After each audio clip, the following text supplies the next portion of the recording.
আসসালামু আলাইকুম। প্রিয় দর্শক, গতকালকে আমি যখন ডক্টর ইউনূসের দেওয়া ভাষণ নিয়ে কথা বলছিলাম, তখন আমি একবার বলেছিলাম যে বিএনপি কেন এতগুলো নোট অফ ডিসেন্ট দিল এই জুলাই সনদের সময় যখন আলোচনা হয়, তখন সেটা নিয়ে আজকে একটু কথা বলবো। আমরা সবাই জুলাই সনদ নিয়ে হইচই করছি, আমরা সবাই বলছি যে জুলাই সনদের বিপক্ষে কে, জুলাই সনদের পক্ষে কে, কিন্তু আপনারা কি কেউ একবার ভেবে দেখেছেন আসলে জুলাই সনদের মধ্যে আছেটা কি? জুলাই সনদটা বাস্তবায়িত হলে দেশে কি আসলে শান্তির সুবাতাস বয়ে যাবে? আসলে কি দেশে গণতন্ত্র ভরে যাবে? এটা কি আসলে বিএনপির জন্য অথবা যে সরকারটা ক্ষমতায় আসবে তাদের জন্য খুব একটা গ্রহণযোগ্য হবে? এবং এই সনদ মানলে কি দেশ চালানো খুবই স্মুথলি দেশ চালানো সম্ভব হবে? এই সমস্ত নানা বিতর্ক কিন্তু আছে, কিন্তু না জেনে একটা প্রচারণা চালানো হচ্ছে যে জুলাই সনদ বিএনপি চায় না, অথবা অমুক দল চায় না, তমুক দল চায়, এইগুলি নানা রকম কথা। যারা এই সনদটা প্রণয়ন করেছেন তারা কি খুবই সৎভাবে গণতন্ত্রের প্রতি অনুগত হয়ে দেশের মানুষকে একটা গণতান্ত্রিক প্রবাহের মধ্যে মানুষকে প্রবাহিত করার জন্য তারা কি কাজটা করেছেন? আসলে একটু আলোচনা করি। তার আগে আমি একটু বলে নেই যে ডক্টর ইউনূস গণভোটের যে আয়োজন করতে যাচ্ছেন, সেই গণভোটে যে 4টা প্রশ্ন থাকবে যার উপর আপনাকে হা বলতে পারে। আপনি যদি হা ভোট দেন তার অর্থ হচ্ছে আপনি এই 4টা প্রস্তাবকে স্বীকার করলেন। যদি না ভোট দেন তাহলে আপনি বললেন যে আপনি 4টা প্রস্তাবকেই না বললেন। কারণ তেমন হতে পারে যে আমি একটা প্রস্তাবের পক্ষে আর 2টা প্রস্তাবের পক্ষে না, অথবা একটা প্রস্তাবের পক্ষে, এমন তো হতেই পারে। কিন্তু তার কিন্তু কোনো অপশন নাই। হা বললে 4টাই হা, না বললে 4টাই না। এটা কিন্তু অনেকের জন্য একটা বড় কষ্টের ব্যাপার হবে। আমি হয়তো খুব চাই যে আমি 2টো ব্যাপারকে হা বলতে চাই, আর 2টো ব্যাপার আমার পছন্দ না, আমি কি করবো? যদি হা দেই তাহলে যেটা আমার পছন্দ না সেটাকে আমার স্বীকার করতে হবে, আর যদি না দেই তাহলে যেগুলিকে আমার পছন্দ সেগুলিকে অস্বীকার করতে হবে। বিষয়টা কিন্তু জটিল। আবার এই 4টা প্রস্তাবের মধ্যেও কিন্তু অনেকগুলো ছোট ছোট প্রস্তাব আছে। আমি কেবল একটা প্রস্তাব নিয়ে আলাপ করবো, একদম প্রথম প্রস্তাবটা নিয়ে আলোচনা করবো, এবং সেটার ব্যাপারে বিএনপি জুলাই সনদে কি বলেছিল সেটাও বলবো, এবং কেন বলেছিল সেটা আপনারাই বুঝতে পারবেন। কতে কি বলা হয়েছে? কতে বলা হয়েছে নির্বাচনকালীন সময়ে তত্ত্বাবধায়ক সরকার, নির্বাচন কমিশন এবং অন্যান্য সাংবিধানিক প্রতিষ্ঠান জুলাই সনদে বর্ণিত প্রক্রিয়ার আলোকে গঠন করা হবে। খুব ভালো। নির্বাচনকালীন সময়ে তত্ত্বাবধায়ক সরকার কিভাবে গঠন করা হবে এই ব্যাপারে সবাই একমত হয়েছেন। নির্বাচন কমিশন কিভাবে গঠন করা হবে এ ব্যাপারেও কারো কোনো দ্বিমত নাই। কিন্তু ওই যে অন্যান্য সাংবিধানিক প্রতিষ্ঠান, সেটা জুলাই সনদে কি সবাই একমত হয়েছেন? আচ্ছা, অন্যান্য সাংবিধানিক প্রতিষ্ঠান বলতে কি বোঝায়? আমি 2-একটা উদাহরণ দেব। যেমন ন্যায়পাল নিয়োগ। ন্যায়পাল একটা সাংবিধানিক প্রতিষ্ঠান। সরকারি কর্ম কমিশনের নিয়োগ, মানে পিএসসি যেটাকে বলি আমরা, সেই পিএসসির যে নিয়োগটা হয়, পিএসসি চেয়ারম্যান মেম্বার যারা হয়, এটা হলো একটা সাংবিধানিক পদ। সাংবিধানিক পদ মানে তারা শপথ নিয়ে এই পদগুলিতে আসে, এবং শপথ নেওয়ার পর তাদের মেয়াদের আগে যদি তারা নিজেরা পদত্যাগ না করে তাদেরকে আপনি সরাতে পারবেন না। এটা সাংবিধানিক পদ। আরেকটা সাংবিধানিক পদ আছে যে মহা হিসাব পরীক্ষক ও নিয়ন্ত্রক, মানে অডিটর জেনারেল যেটাকে আমরা বলি আর কি, সমস্ত হিসাব নিকাশ থেকে। আরেকটা হলো দুদক, দুর্নীতি দমন কমিশন। এই যে পদগুলো, এগুলো হলো সাংবিধানিক পদ। এই সাংবিধানিক পদ নিয়োগের ক্ষেত্রে ওনারা বলছে যে জুলাই সনদে বর্ণিত প্রক্রিয়ার আলোকে এটা নিয়োগ করা হবে। ইন্টারেস্টিং হলো এই 4টা নিয়োগের ক্ষেত্রে বিএনপি কিন্তু নোট অফ ডিসেন্ট দিয়েছে। নোট অফ ডিসেন্ট মানে কি? আপত্তি করেছে। এখন যেগুলিকে বিএনপি আপত্তি করেছে, অন্যান্য দল কয়েকটা দল আবার বিএনপি সহ কয়েকটা দল আপত্তি করেছে, এবং কোনো কোনো দল এটাকে সমর্থন করেছে। তো সেটাকে আপনি জুলাই সনদ যদি আপনি মানেন তাহলে আপনি কোনটা মানবেন? বিএনপির আপত্তিটা মানবেন, নাকি বিএনপি ছাড়া অন্য যারা অনাপত্তি করছে এটা মানবেন? তো এটাকে আপনি কিভাবে এখানে আনলেন? জনগণ হা বলবো, জনগণ কোনটাতে হা বলবো? কারণ জুলাই সনদে তো বিএনপি আপত্তি করছে। আচ্ছা চলেন দেখি, আমরা একটু দেখে নেই যে বিএনপির আপত্তিটা কেন। আসলে আমরা একটু বুঝে নেই যে আসলে ন্যায়পাল নিয়োগে কি বলা হয়েছে, পিএসসি চেয়ারম্যান নিয়োগ, পিএসসির মেম্বার চেয়ারম্যান নিয়োগ করা কিভাবে হয়েছে, এটা আমরা বুঝি। ন্যায়পাল নিয়োগের জন্য নিয়মটা কি হচ্ছে? ন্যায়পাল নিয়োগ করা হবে, এই ন্যায়পাল যারা ঠিক করবেন এরকম একটা 7 সদস্যের একটা কমিটি হবে। সেই কমিটিতে কে কে থাকবেন? থাকবেন স্পিকার। আগে বলে নেই, এরা কিন্তু স্পিকার কি হবে, ডেপুটি স্পিকার এগুলো বলা হয়েছে জুলাই সনদে। স্পিকার হবেন সরকারি দলের লোক, তাহলে 7 জনে 1 জনের স্পিকার। আরেকজন হবে সংসদ নেতা, মানে যিনি সংসদের নেতা হবেন, প্রাইম মিনিস্টার আর কি, তো উনিও সরকার দলের লোক, দুজন লোক গভর্নমেন্ট দলের লোক। রাষ্ট্রপতির একজন প্রতিনিধি থাকবেন। রাষ্ট্রপতি এই পদটাই হলো একটা নিরপেক্ষ পদ হবে, কোনো দলের পদ হবে না। যদি রাষ্ট্রপতি নিরপেক্ষ হন তাহলে উনি একজন নিরপেক্ষ ব্যক্তিকে নিয়োগ করবেন, তাহলে এটা হলো নিরপেক্ষ ব্যক্তি। প্রধান বিচারপতি একজন প্রতিনিধি হবেন, এখানে আসবেন। তো প্রধান বিচারপতি এটাও একটা দল নিরপেক্ষ পোস্ট।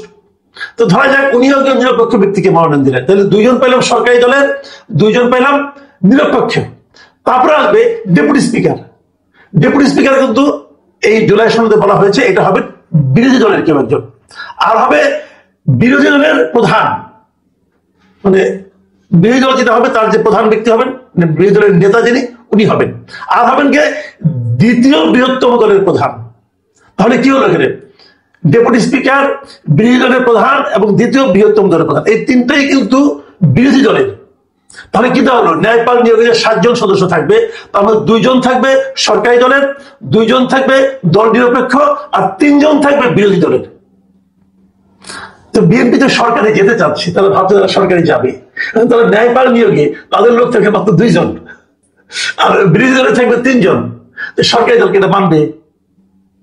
মানবে? আপনি মানবেন? আপনি যে সরকারি দলে যান।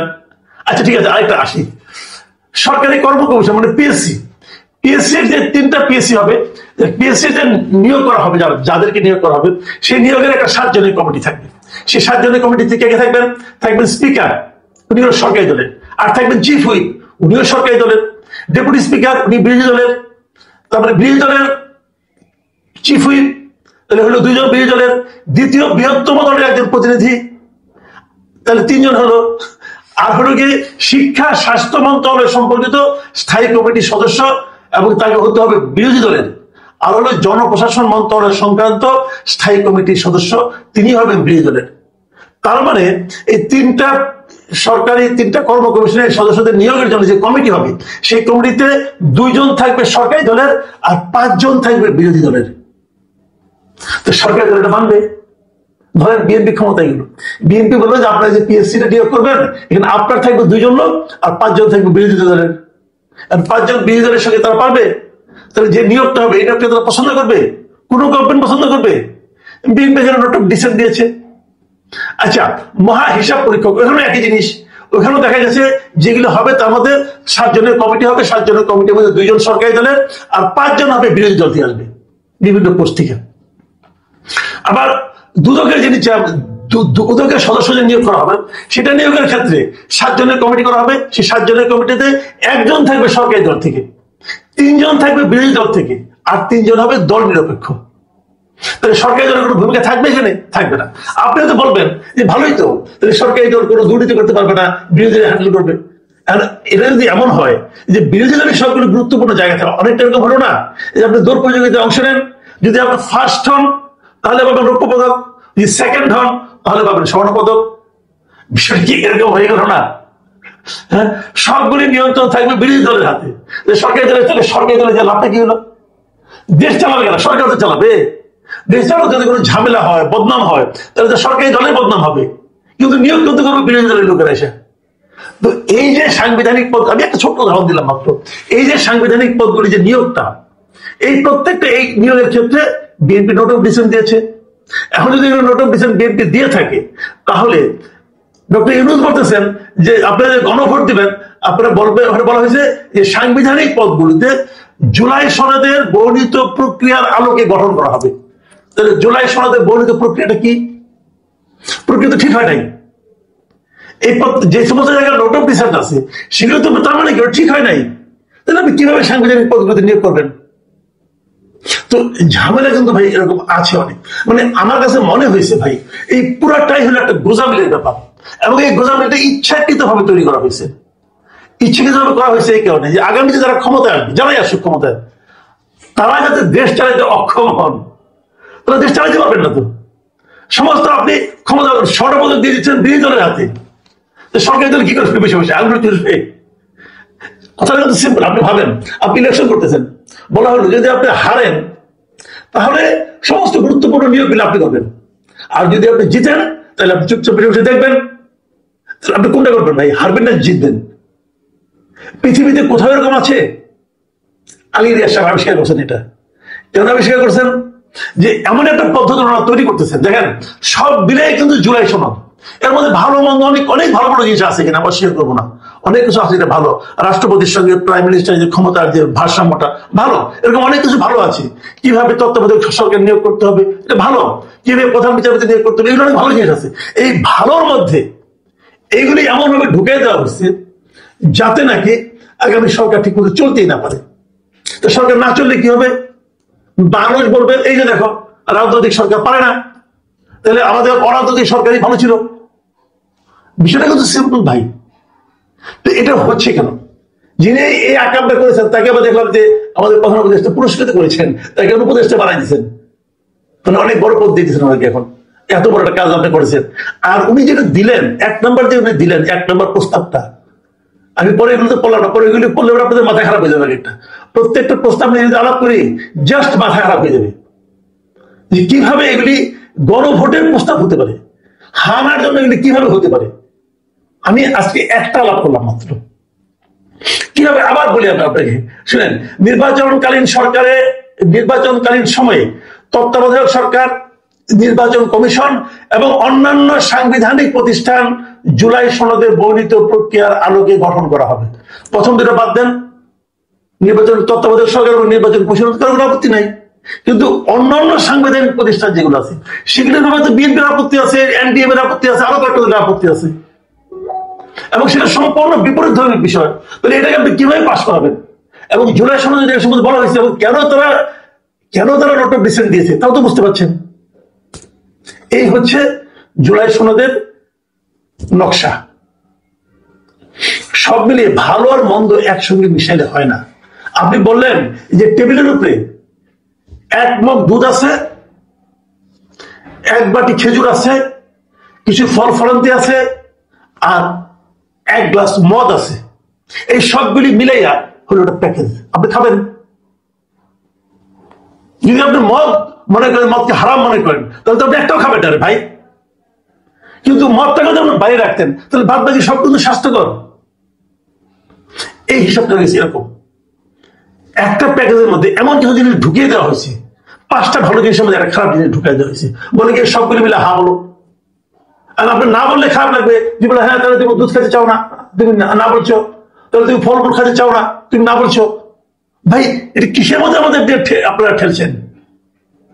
দুধ আর মদ একসঙ্গে যায়?